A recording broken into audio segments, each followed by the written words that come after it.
चलो ये क्वेश्चन देखते हैं। Moment of inertia of a disc of mass m and radius r about any of its diameter is mr square by 4, right? The moment of inertia of this disk about an axis normal and a perpendicular to the disk and passing through its edge will be x by 2 mr square. तो x क्या है? तो मान लो मेरी ऐसी एक disc है, ये टॉप व्यू हो गया डिस्क का, राइट? यानी अगर जमीन पे रखी थी तो, अगर खड़ी रखी थी तो साइड व्यू हो गया, जो भी है, ये डिस्क है, ये डिस्क है, राइट? तो मुझे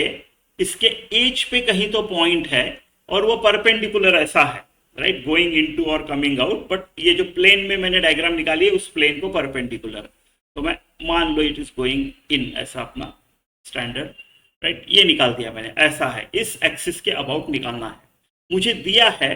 कि अबाउट डायमीटर जो है, अगर कोई डायमीटर ले लो ऐसी, अबाउट डायमीटर वो एम आर स्क्वायर बाय 4 है,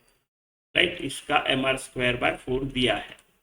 राइट। तो मैं परपेंडिकुलर एक्सिस थ्योरम लगाऊंगा, राइट, अलोंग, मान लो ये y का निकाला मैंने, कोई भी दो डायमीटर लेंगे,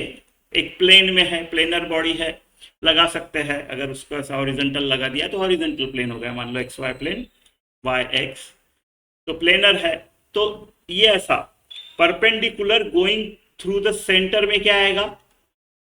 राइट, सो आई जेड हो जाएगा, वो is equal to I X plus I Y, हमको पता है ये एम आर स्क्वायर बाय 2 होता है ना, तो इट इज 2 टाइम्स, मान लो आई एक्स, दोनों का सिमेट्री की वजह से इक्वल आएगा, so 2 times m are square by 4 m are square by 2 आता है, राइट, राइट, एग्जाम में you can directly know that it is m are square by 2। तो अबाउट दिस जो है, I about edge and normal, ये जो है वो क्या आएगा, I c M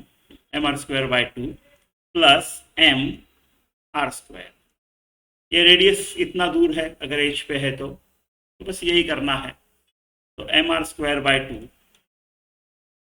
plus M R square, आधा और एक कितना, 1.5, 3/2, तो इसको अगर मैं x बाय 2 से कंपेयर करूंगा तो x कितना है, 3, तो वो आपका आंसर है।